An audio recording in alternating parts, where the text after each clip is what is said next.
Kenya is 18 months away from its next general election. And the question that millions of Kenyans are quietly asking is, can opposition actually win in 2027? I'm going to run through the numbers, county by county, vote by vote, and what it shows may surprise you.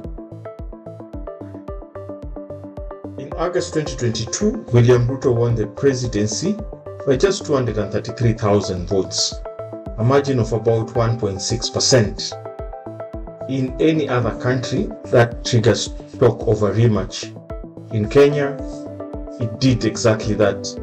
The opposition cried foul, the Supreme Court appealed the result, but the question never went away. What happens if a few things change in 2027? First, the voter base. Kenya had 22.1 million registered voters in 2022. Factors in death, the World Bank puts Kenya's crude death rate at 5.5%, thousand per year.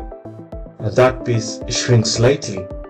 Add new IEBC registrations, and we arrive at an estimated 21.7 million eligible voters heading into 2027. The numbers are similar. Geography is everything.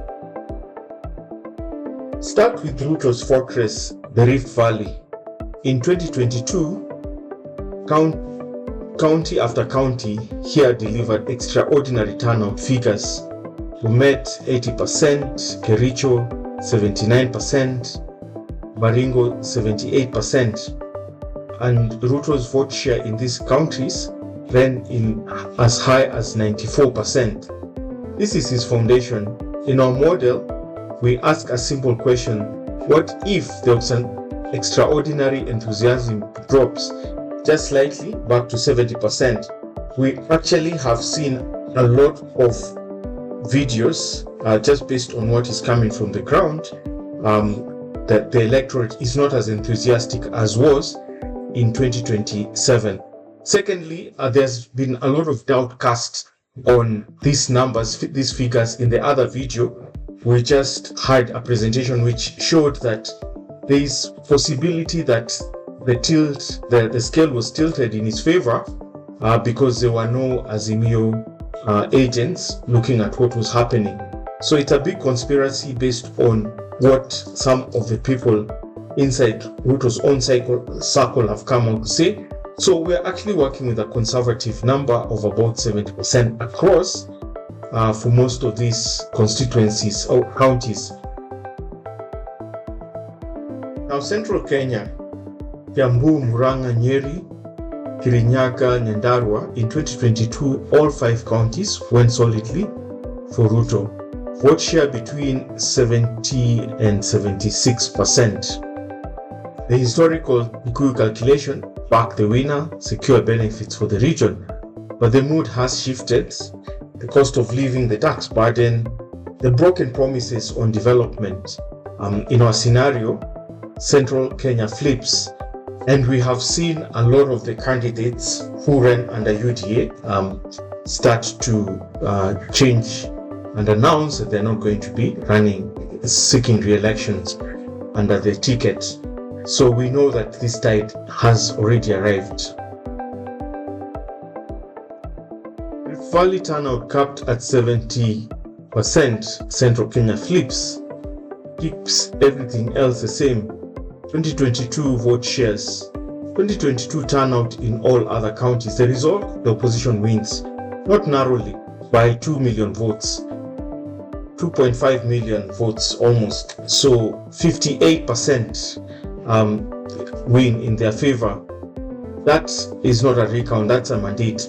So our assumption is, and based on what we already know, is sometimes people are not essentially even voting for a candidate, but they're essentially voting for what they don't want to see. And here, it doesn't favor Ruto because of what's happening in the country. The education sector is broken, and the health sector is also broken. The 2 key major public services are not really working in his favor. And plus, a lot of things which have not worked out well and most of the citizens are not feeling the effect of what his government is doing. So in another analysis, we've actually just done that, and you can actually look up the channel to see for yourself. Here is the full regional picture. Ruto still dominates the Rift Valley, a 1.5 million net advantage. Eastern Kenya also leans his way, but slightly, but Central flips to give the opposition a 1.2 million swing.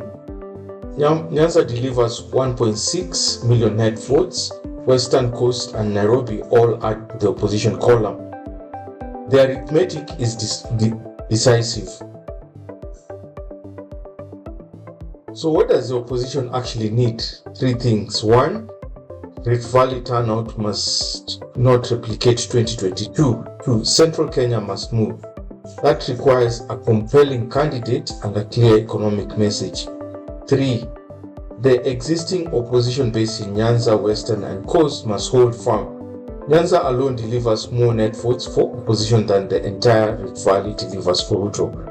Miss any one of these conditions and Ruto wins.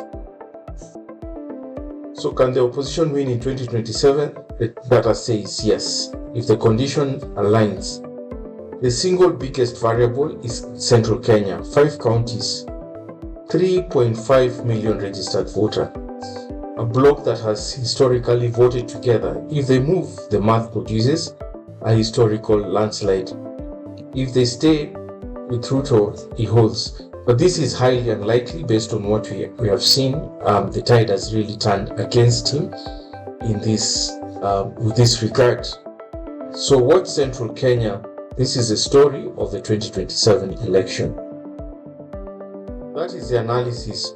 All numbers sourced from IEBC voters, Register Equal Politics Kenya, and World Bank statistics. Nothing is certain in politics, but the data shows us what is possible. If you found this useful, subscribe and share it with a Kenyan who should see this. Drop your prediction in the comment who wins Kenya 2027. We'll be back with more data-driven analysis as we get closer to the election day.